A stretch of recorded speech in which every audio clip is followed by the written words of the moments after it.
Hey guys, welcome to Own Your Story podcast, episode 6. So today I'm going to talk about the last two chapters of my book. It's chapter 11, Change My Thoughts, Change My Life, and chapter 12, Follow My Bliss. So chapter 11 is about spirituality and how I pick up meditation in my journey of finding myself and being myself. And chapter 12 is about doing what I love and follow my bliss. So if you look at my updated website, so how I introduce myself right now is what I think is pretty cool. So I say that I'm a storyteller and explorer of life who has blazed through 3 different industries.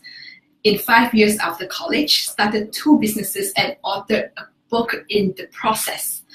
Well, I think it sounds pretty cool and it sounds like even quite glam.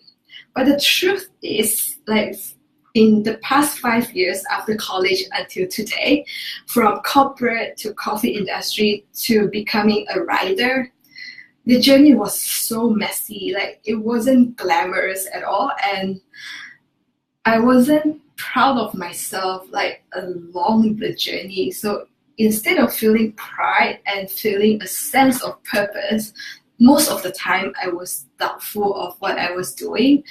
I feel not worthy of myself, and I felt that I didn't amount to anything in life at some points. And a lot of times I had this fear of not being good enough. I had this fear of judgment, and I was always fear of uncertainties, like what's the next step, who might appear, where's my next client. So this journey wasn't easy at all, and without my spirituality beliefs and without the practice of meditation, like I really couldn't imagine how I can cope with all this fear and all these changes around me, because I feel like my life is just so fluid and I couldn't really be certain about like what's going to happen, say next month, a quarter to go, and then next year. So I was really lucky because I picked up the practice of meditation in 2015 when I started my first business.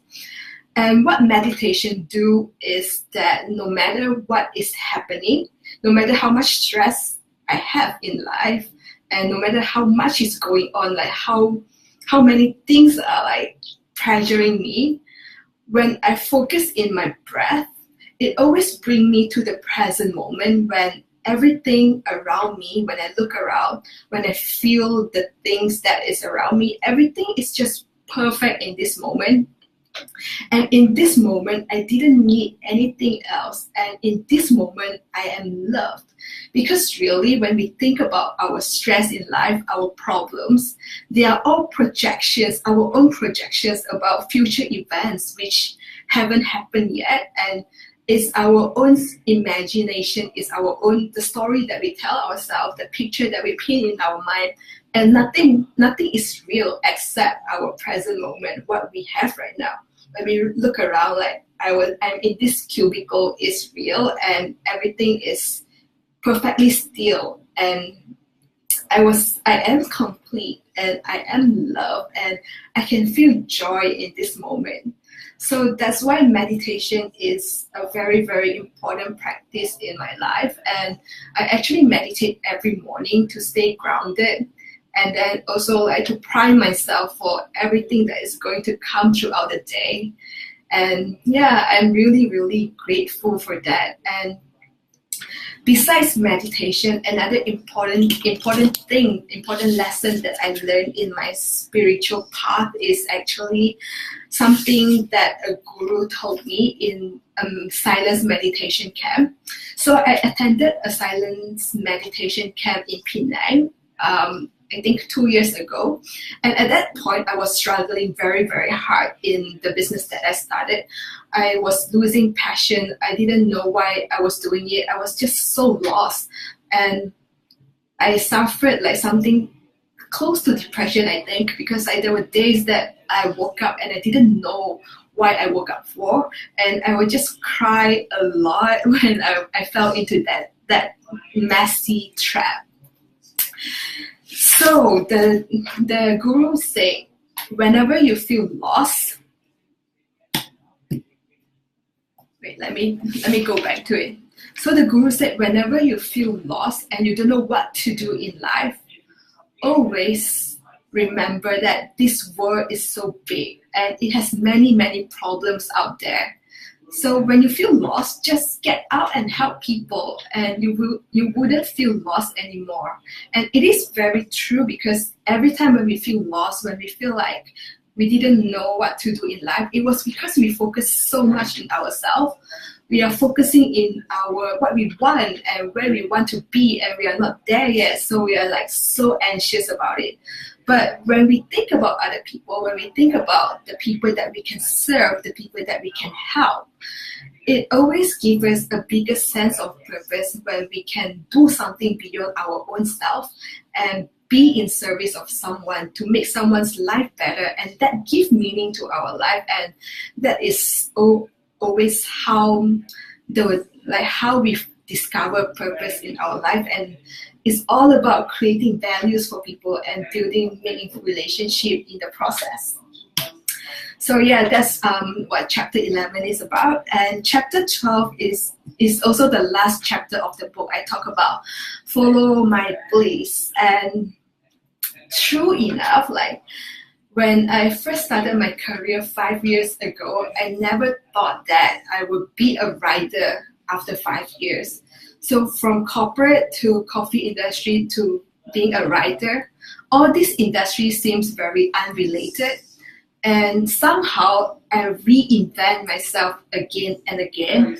And I do this because of two things. One is to avoid pain. And the second thing is to pursue the good feeling of doing what I love.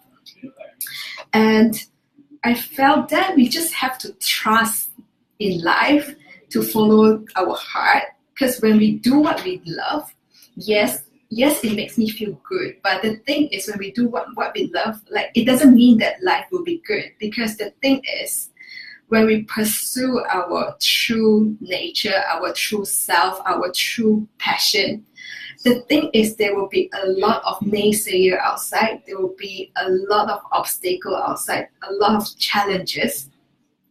And it is because of this love and this bliss that we feel inside ourselves that gives us the fire, the passion, the fuel to keep going on this journey, to overcome the barrier, to overcome the obstacles in order to live up to our best version, our best self. And also it gives us the fire, the fuel to also live up to our potential. So I always believe that we should do things that makes us feel good, to follow our heart, to honor our feeling. Because the other possibility that we could have, that we can tolerate, is like living an okay life, which is not great. And right now we have the choice to become great. So that's the 12 chapters in my book, and it's also the last episodes about my book. And thank you guys for tuning in and watching my monologue. I hope that in the future we can have more conversation. And if you guys have any questions, you can just put it in the comment box. So next week onwards, I will talk about subjects or topics that are related to authoring and being the master, being the owner of your own story. And also, I will also get other people on the podcast to do like interview style. So yeah, I'm really looking forward to it. And thank you guys for tuning in. I'll see you guys again next week. Bye guys.